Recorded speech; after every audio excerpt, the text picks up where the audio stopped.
On tonight's show, we talk about multinational edu corporation Pearson's plans to reinvent the assessment wheel by rounding up the usual suspects. Of course, they have absolutely no vested interest in this. And we also look at artificial intelligence that might be out there to measure children's artificial emotions. We talk about the parting shots from outgoing Children's Commissioner Anne Longfield as she gets hot under the collar about Ofsted's plans to focus on school improvement. And will it be a testing time for parents as kids go back to school? And we also have a think about the extremely authoritarian plans to enforce free speech, with the government proposing a free speech czar to oversee universities. You can cry and cry until your eyes are red. Hello and welcome to It's your time, you're wasting. One day we'll synchronize that, Martin, and we'll get it right. But today is not that day. So, Martin, from the glories of last week's ensemble, you're looking a little bit disappointingly pedestrian in your get-up. Yes, well, I think it's cooler, I think, this week than expected, though apparently spring starts tomorrow in terms of sunshine and warmth. I think, like as most years, doesn't spring tend to start on the 21st of March? Or am I It's a being weather thing. needlessly pedantic there? No. To me, it's the weather. If spring is in the air, daffodils are frolicking or whatever they do. They do that, I've heard. Yeah, no, it certainly felt warmer this end. I went out and pressure washed the deck over half term. I didn't know you lived on a boat. Didn't you? No. No, I don't. Ah, that explains it. That does explain it, and all that sort of thing. Yeah, no. What else have I done? Oh, I fitted an outside tap. Lovely. That helped you spray your deck, if you see what I mean. It did. The two were connected. They were, by a hose pipe. Well, eventually they were. Anyway, enough of this frivolity. Sorry, yeah, Martin, I'm sorry about that. I don't know why. Yeah, no, I can see you drawing attention to your hair there. Obviously, you've done nothing to it. I have grown it. Very good, very good. And no sensible solutions or comments made as to what you ought to do. No, I'm just going to wait for hairdressers to open, or in fact, take out the shears.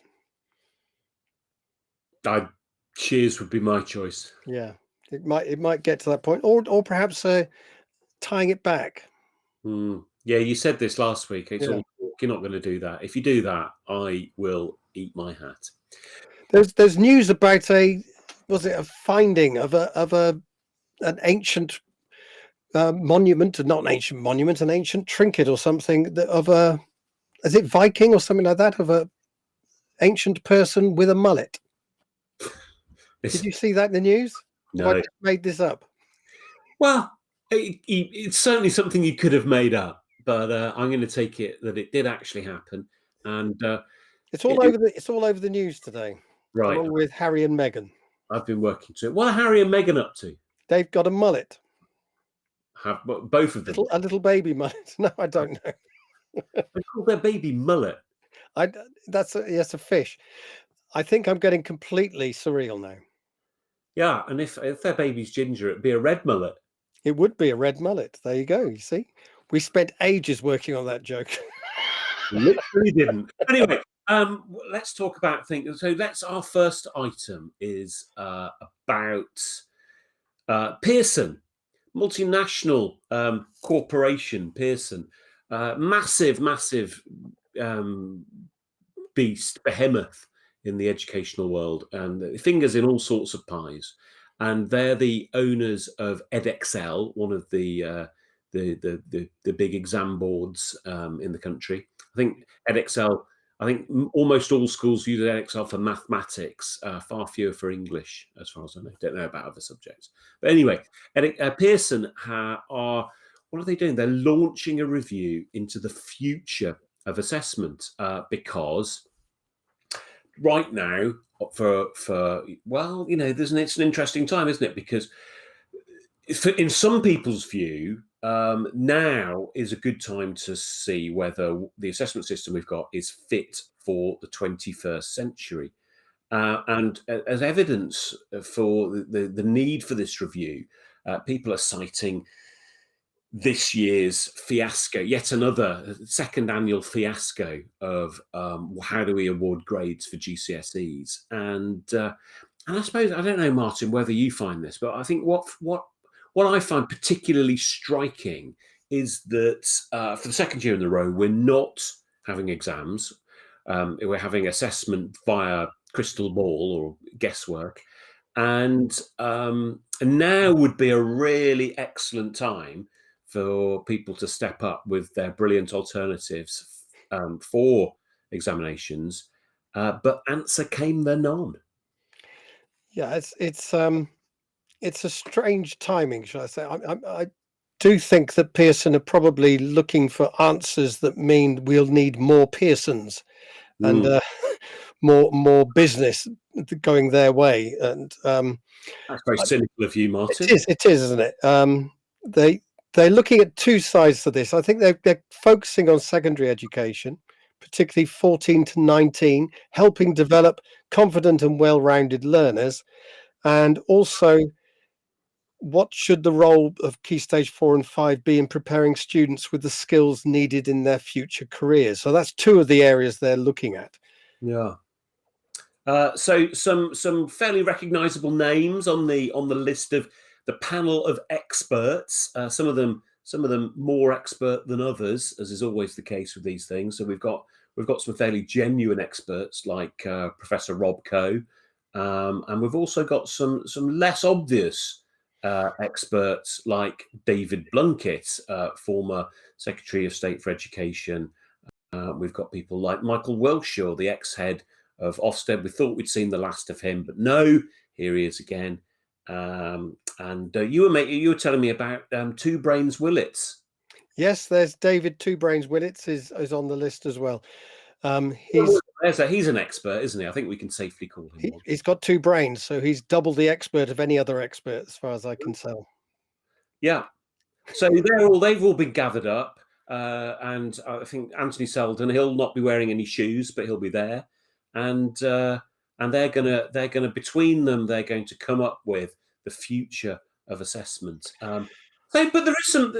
I'm being a bit frivolous again, but there are some problems, and we've talked about some of these things on the show before. The fact that we've currently set up the GCSE system so that a significant percentage of children don't get what is perceived as a passing grade. That's cause for some concern, is it? Yeah, I think so. If you've got any system where on tonight's show we talk expecting about a certain number to fail, then that is a problem if that is your school system. I mean, it might be okay for a societal idea of what society needs, but it's not necessarily good for those children or their families, particularly, or indeed their communities that they come from, of course, as well, because these things don't just tend to follow the individual. They tend to follow certain communities, certain areas of the country seem to have people fail more than other areas of the country. So, the long tail of underachievement is factored in far too easily. Yeah, wriggling away as per. Yeah. No, I think that's it's certainly something that we're concerned about, and it's certainly something that I don't think anybody is happy to see. The vast swathes up to 40% of children not getting level of grade 4s in subjects that they're taking at GCSE. And the idea of grade 4 being perceived as a pass, there are some people who are saying, well, a 3 is still a pass, but it's not perceived as such, is it? We had quite a good, I don't know if you remember, at some point last year, we did quite a nice interview with Sam Friedman talking about exams, and that's available on the channel for you to go back and have a check out if you want to refresh your memory about what Sam said. One of the things he said in that interview that I didn't know anything about and was quite interested by was that the way our admission system works with universities in this country is very different to that of other countries. And so he gave the example of in Canada, pretty much anyone who wants to go to university goes to university, and they don't scour the submissions that people make for exam success in that system. You just pretty much turn up. That's how it was presented. And whereas competition is very fierce, especially for some universities, and we have quite a different system. But it doesn't need to be that way, does it, Martin? It doesn't need to be that way, of course. But I do worry that we're looking at exams in the context of COVID at the moment, and Yeah. whether it be government or Pearson doing these things, I can't help. It'd be a bit like sort of thinking about reforming the holiday industry during the World War. You know, it's sort of slightly skewed. Now. But yeah, we shall fight them on the beaches rather than we shall build sandcastles on the beaches, things like that, you know. So I don't know where these things go and where they end up, but I do suspect it'll be technology, and it'll be a bit like the second item we're going to talk about, which is the Four Little Trees software company and what they're trying to do. Should we move on to that, or do you want anything to say before we get there? Tell us about that. Okay, well, the Four Little Trees software company, the founder, Viola, I can't remember, I've written down her second name. I can't actually read it. I think it's Viola Lamb. She says you can make the virtual classroom as good or better than the real thing by using AI to measure muscle points on children's faces and be able to identify their emotions. And the emotions it lists are happiness, sadness, anger, surprise, and fear, adding more complex emotions are harder to read. Who knew? Well, Martin, I can't see anything going wrong with this. I mean, it's extraordinary. I mean, it's based in Hong Kong, this company, and they said they've tried it with Chinese people, but they haven't tried it with other races. So how other people might express these emotions is another thing. But also, I think it's pretty easy to surmise from this that not everyone expresses emotions in the same way, and something like a grimace and a smile aren't necessarily easy to read for a human being, let alone a machine. Says me, grimacing. Yeah. Yeah, but to what end? So what's going to happen that the online education being provided, when children sort of show through their facial expression that they're very afraid, then the content will switch to something more soothing. If they're surprised, we'll then tell them something really predictable. If they're happy, we'll take that as permission to carry on. Well, this is the next thing. Is it the personalization ideal?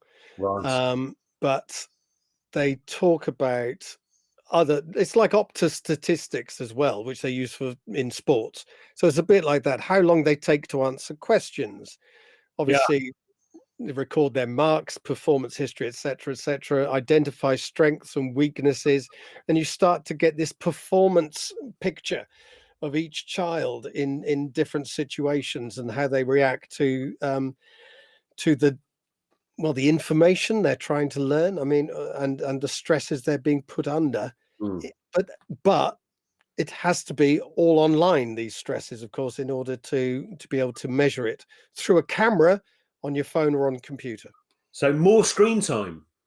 More screen time, but of course, ascertaining whether it's the screen time that's put you in the fear of whatever, or the lesson that's going on there, or something going on off screen. We do not know. We just know that the face is what matters. We don't know. Schools obviously providing lots of online remote learning at the moment because of the pandemic. And now, rather than just simply checking whether or not students are attending remote lessons, schools are attempting to monitor engagement. Might this be a good way for us to tell whether somebody is engaged in our remote learning? Would this benefit us at the moment? A bit like slant. The idea, you're paying attention to me. I want to have a look. And we're going to check all your facial expressions and exactly track your eyes. He's Perhaps looking. we can do that. Are you looking at the camera all the time sounds to me like a recipe for complete stress and anxiety for the teacher as well as the pupil, funnily enough, I think. Yeah, I mean, certainly if I take my own lessons as any kind of a yardstick, I would always expect everybody to look completely bored. Yeah, and that doesn't mean, of course, that they're not necessarily learning. That's what I've comforted myself with. And perhaps, what the machine thinks is the right expression at certain points. I mean, the other thing would then be, how would you try and encourage those expressions? It's a bit like the driving test adage when I was learning to drive, that the driving instructor said, you've got to not just look in the mirror, you've got to make it look as though you're looking in the mirror. I And remember that sort of doing thing that. could be taught to children all around the world, couldn't it? You must look as though you're enjoying the lesson, whether you are or not. That's a really interesting observation. Yes, yes, that, and which is maybe essentially what possibly what some people's objection to slant. What does it stand for? Slant again? I've Sit got up, no idea. lick the teacher. I can't remember what A is. Answer back, nod, and talk. Something like that. I can't Something remember. like that. Something like that. But very popular. It's had a lot of traction, slant, hasn't it? Yeah, I mean, and again, I mean, perhaps we should talk to Doug Lemoff at some point and get We're him on. going to actually. Doug's agreed to do an interview. We'll track. We're going to track him down in his home, pin him to the floor, and video that at some point in early March. So look forward to a Doug Lemoff special. It's certainly something that I think I balk at in some ways, but also I just think about myself as a teacher, and certainly you engage kids in different ways, and if you feel that they're not quite attending to the lesson, then of course you would mention it in some way, whichever way you happen to do. Now, whether that should be performed or is more intuitive, I'm not so sure, you see. Yeah, no. So you balk at that. I balk at the idea of making it a Can we see the facial expression for balking, please? yes, bulk. You recognise? Oh, okay. Okay, so now maybe the computer learns that there'd be an algorithm that would go, that's Martin bulking. Yeah, how would it connect that? I mean, it's got to learn. Like I said, it's more complex emotions are It might harder to ask you read. some questions. It might analyze your behavior. It might associate bulking with some particular kind of additional performance. What do you tend to do whilst you're bulking? Don't know. What's that Disney film with the 5 emotions in the head? The sort of numbskulls. There's Uh, joy, sadness, anger. Snow White and the Seven Dwarfs. Yeah, that's the one. Yeah, Yeah, that's the one. Inside Out. I Inside had Out. something go on in my head there that came out. Inside Boy- Out. That boy- one. Inside Out. The numbskulls. Yeah, that one. I mean, it's a bit like that, isn't it? It's sort of there's just a few emotions that we need to sort of take notice of, and the rest of it. But I think this is the sort of thing Pearson would probably like. The Oh, sort of thing they could market around the world. you can market, you can monetize it. What's not to like? Opta for exams and exam performances and potential employees of the future with their correct facial expressions at the correct moment. Well, this is with people having their social media accounts trawled to see whether they've liked inappropriate things in the past. Maybe we'll all have our facial expressions. There's something quite Orwellian, isn't there? Do you look sufficiently full of hatred during the 2 minutes hate, or are you not hating enough? Yeah. What's your learning face? Do you want to see it? I don't know. I haven't got a learning face. I don't do much of it. Learned learning face. But I Right. wonder what the outgoing children's commissioner would make of all this. Wow. I don't know. It's an interesting one because she's pretty keen that we pay attention to children. So maybe she'd quite like us paying attention to their facial expressions to try and get inside their mind. So Anne Longfield, who's held down the role of Children's Commissioner for, I don't know, it's a set period, 4 or 5 years, isn't it? She's off to be replaced by Dame D'Souza. And she used her last speech really to give the government a bit of a kicking. And she was reserved quite a bit of her ire for the fact that we measure progress by trying to assess the percentage of children who are being educated in good or outstanding schools. And she's of the opinion that we should pay a bit less attention to the quality of the schools, but actually focus on children's experience. And that's what really matters. And, that she's quite critical of the fact that, government ministers are often pointing out that 80% of schools are good or outstanding. But there's all sorts of reason for perhaps being skeptical of that. Lots of outstanding schools haven't been re-inspected for a long, long time. And not all of them are still going to be quite as outstanding as they were considered to be in the past. And also, pupil growth has accelerated, and that's had an impact on the figures too. So Pupil growth. Sorry.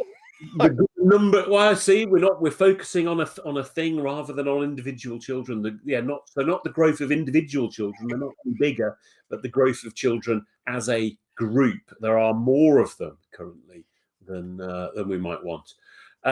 Certainly than the government would ideally like. So, and she says when she sort of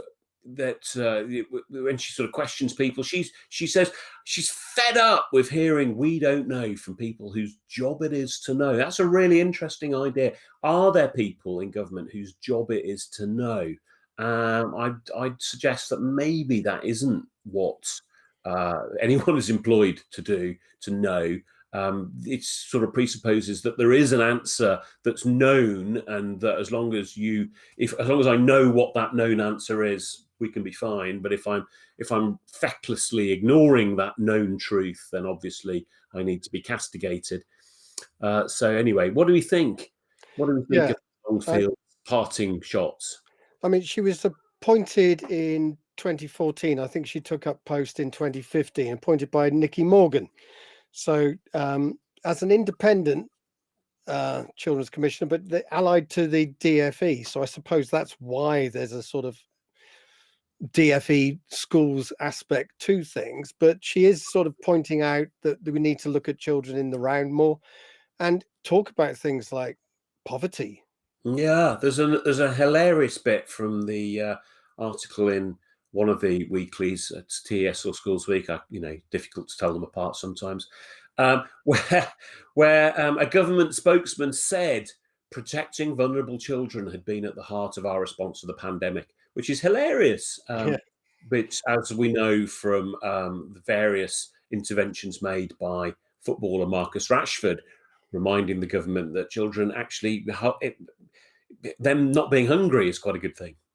Yeah, and she goes on talking about children are thought of as remote concepts, as data points. I mean, that's the other thing. Rather than fully rounded human beings, focused on school improvement targets as a sort of, if, like you say, if we have so many in excellent, outstanding schools, then obviously children are good. Children are outstanding, but it doesn't work like that. You can be a miserable child in an excellent school. Yeah, that was my experience. Yeah.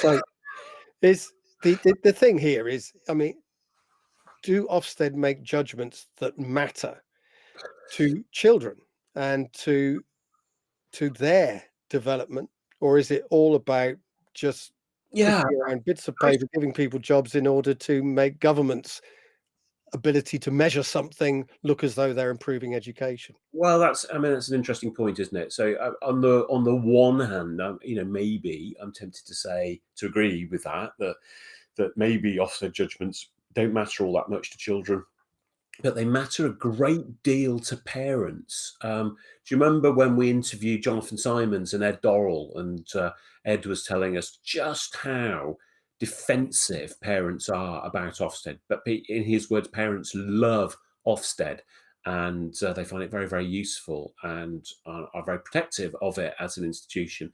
Yeah, and so what is it? That schools will do a couple of tests and then it's up to parents? Well, in itself, the fact of schools doing one test, I don't quite get this. So the idea is for schools to do one test as a sort of, someone mentioned it to me as a baseline, something like that, or 3 tests as a baseline and then catching people who didn't turn up for the first test. But to me, if you're going to get parents to do it, or to oversee it is probably the child in. It's all about secondary schools, by the way. As far as I know, this is not happening for primary schools. In secondary schools, you could take all the kids in and teach them how to do it, perhaps at school, and they could teach their parents. If you haven't gone into one of these tests before over the COVID years, but it does seem to me a bit odd to get all the kids to get on public transport or whichever way they get to school, line up at the school, outside school with their parents, perhaps in some cases, wait to go in there and have their test in order to be told you've got COVID, now go home. Where does that fit into the whole idea? Well, apparently we'll be told on the 22nd of February, Monday. And it's been reported Boris Johnson's in favour of a big bang, but in other news, he'd quite Very like good. to all go back to school at the same time, and unions have come out in opposition to that, much to the irritation of the Daily Mail, no doubt. So we've had people like Jeff Barton and Mary Boosted warning that a phased return is going to be less likely to result in another spike in infection. So we'll find out more on Monday. Yeah, I always sort of balk at people sort of saying that, you know, that will result in a higher R number and everything else. For a start, surely those who are advising the government have looked into, well, you know, I'm perhaps I'm being naive, but surely they looked into all the possible scenarios and are making an expert judgment. It's not just one person off the top of their head or Boris saying, go back because I want you to. There is all this advice going on there. And I think from, again, the rumors that they're pretty much going to take that advice that Sage or whoever gives them, and through the person of the chief medical officer or whatever finally says on these things. We're not very good at taking on doubt and uncertainty. I mean, there's got to be doubt and uncertainty in science, particularly for these sorts of things, which we've never tried in this situation ever. Precisely this environment of them going back at some point. It might go wrong, it might not go wrong. Should it be done slowly? Should it be done quickly? Well, if you only use one measure, then perhaps it's COVID-wise, it's pretty obvious, but there are other measures to take into account, just as our Children's Commission might agree with, mental health being one, educative levels in poor areas being another, and etc. You know. Well, she's fed up with people whose job it is to know not knowing, so they should just jolly well know, shouldn't they? And this is the difficulty, as you sketched out there. It's, you know, we're as you said, we're assuming Boris Johnson is taking expert advice. That's certainly very much been the strapline of government, that they're taking the scientific advice. Whether they're clearly making political decisions as well, though, that's not really in question. And so, you know, Boris Johnson wanting his big bang, is that something that is considered to play well with the electorate? Parents, do they want their children to go back? Probably. If my interactions with my children are anything to go by, pretty keen on them returning to school. Yeah, and is it worth trying to oversee 2 COVID tests a week in order for your kid to go back? Probably. That's, you know, compared to what has been going on, it's probably a lot easier to do that than have them at home all the time. But also, kids being at school with, hopefully, in most cases, their friends. Yes. You know, I think these things are invaluable. And it's been, I mean, at one point last year around the world, I think it was something like 1.8 billion children missing out on school. You know, these are extraordinary figures. And that's not just schooling, as we talked about before. That is socializing. That is, you know, the trials and tribulations of youth being put on hold in some cases. Right. There'll be some young people who haven't had a fag behind the bike sheds for months. Yes. And do they even do that these days? Do they vape? They vape. We've had this before. They vape or take heroin. Was that our decision? Okay, we're looping, Martin. Anyway, on the subject of looping, no, not completely off the subject of looping. A very, very clunky segue here. There are plans afoot, it would appear, to appoint a free speech champion particularly in universities, to make sure that that universities are mindful of the free speech debate and free speech being defended, and not allowing people with dissenting opinions to be cancelled out of hand and all that sort of thing. Apparently, on Twitter, it's been mooted that such people as Toby Young or Anthony Seldon might be that champion. What do we think of this role, Martin? Do we need a free speech champion? Right. I'm going to bulk again. Oh, there's definitely a theme in this episode. Martin bulks. My bulking, my bulk. The Robinson bulks.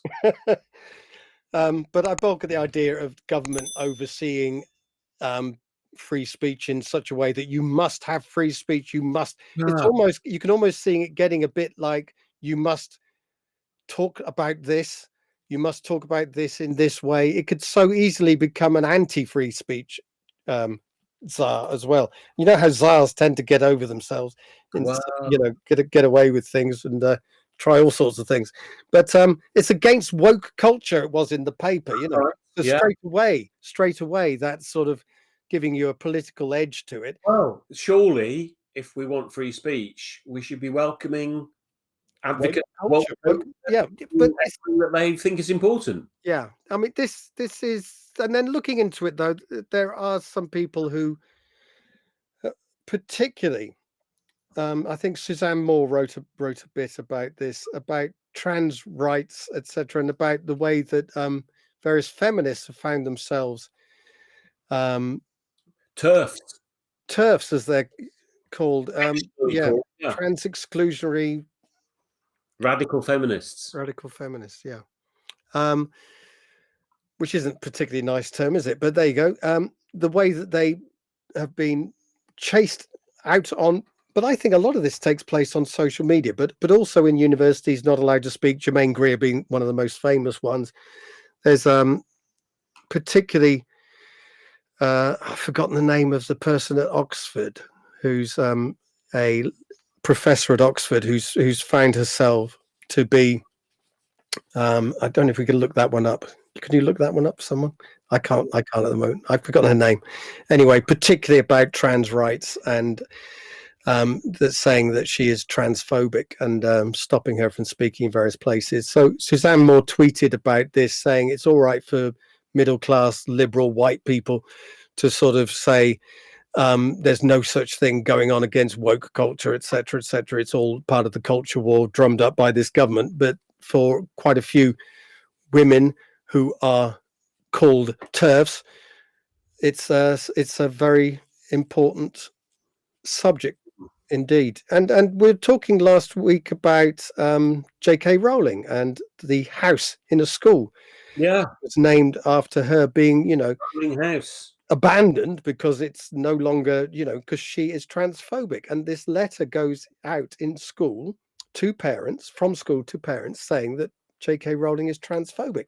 Now that, I think, well, for a start, is inflammatory. Yeah, not necessarily true, but at least deserves a debate about these things, even in schools, perhaps. And we've also had the talking of Toby Young, the Free Speech Union talking about defending Mr. Noland and his right to teach a really bad lesson at Eton. Now, I think all these things are probably go into schools at some point. If you have a free speech czar, it could end up affecting what teachers are allowed to teach in school, particularly when it comes to PSHE and sex and sexuality. Right, and there's also the discussion, I think, that's prompted this, about some universities feeling either embracing or feeling they have to airbrush out the histories on which they were founded. The culture minister, Oliver Dowden's, particularly keen that doesn't happen. Yeah, and I mean, again, I think was it people objecting to the National Trust putting plaques in Chartwell and places like that, pointing out the true history alongside other viewpoints. and as though a discussion and debate is suddenly becomes a bad thing. I think we've got to be careful where we go with free speeches about curtailing free speech if we get to that point. I think Yeah. it should be opened up. The debate should be opened up. And where they're not, then perhaps they should be. Now, the point is it going to the point where people are stopping people from speaking for whatever reason? Or the other thing that people have been saying, that this creates a cold climate for students who feel afeared. They're afeared of talking about certain subjects inside the lecture room, seminar room, etc. And that might be something that's worth thinking about as well. I think there's no doubt that's going to be the case. That if you've got an unpopular opinion, you're much more likely to keep that to yourself in the current climate than maybe at other points. But let's say your unpopular opinion is straightforwardly, and I use that term advisedly, straightforwardly racist. Should you just be able to just express your opinions without any comeback whatsoever? Yeah, of course. Of course, we don't want people doing things that we think are wrong. But it's just uncomfortable for us trying to work out where the dividing line is on that. So I think it seems very, very straightforward to have, to make that, to ask your question there and answer that about racism. No, we don't want people being able to make racist comments. Do we want them to feel able to explore why they feel certain things and where their ideas have come from? Do we want them to feel that that's permissible?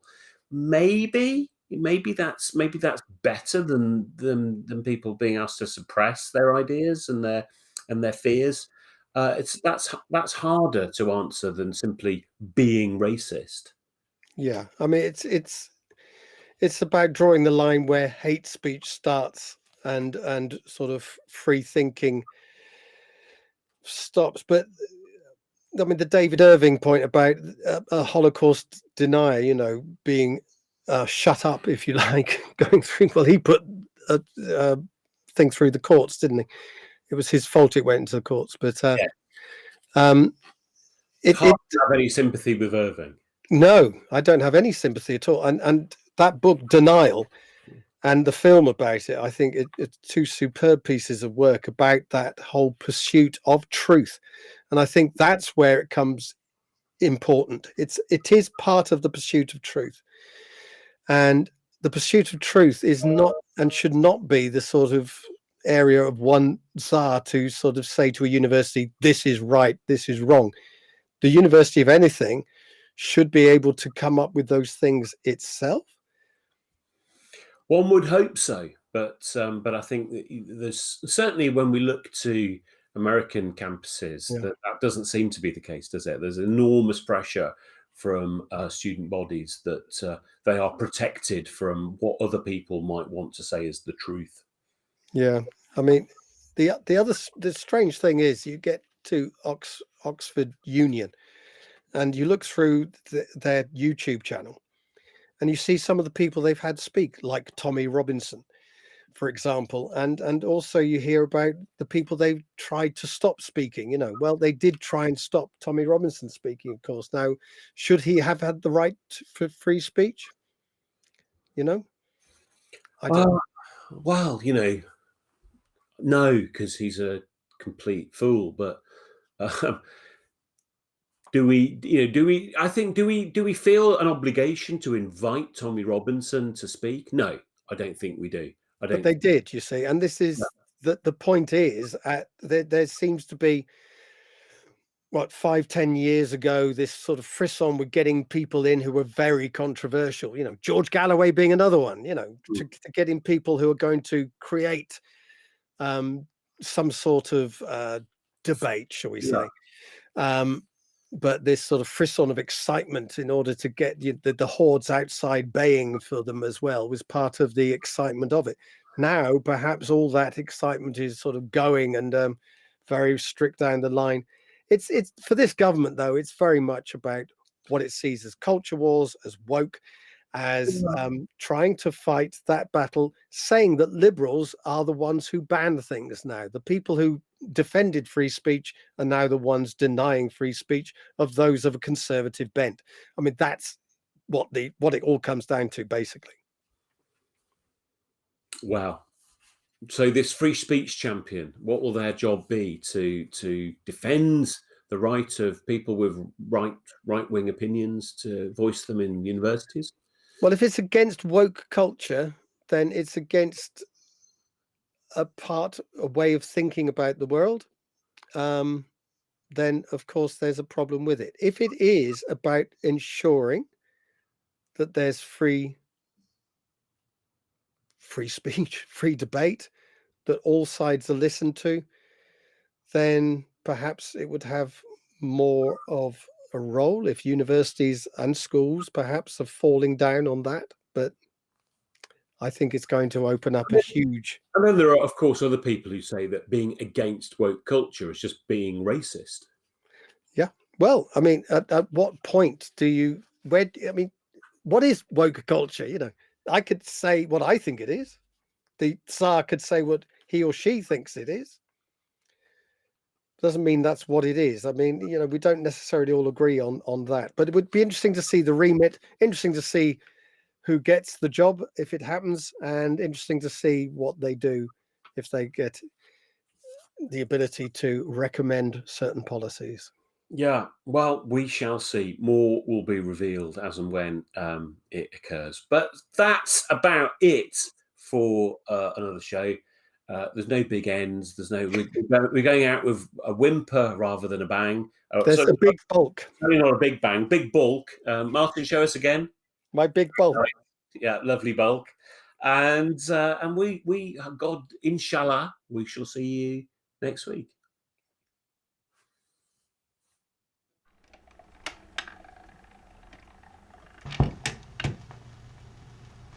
You can cry and cry until your eyes are red. You can toss and tumble on a sleepless bed, but you're wasting your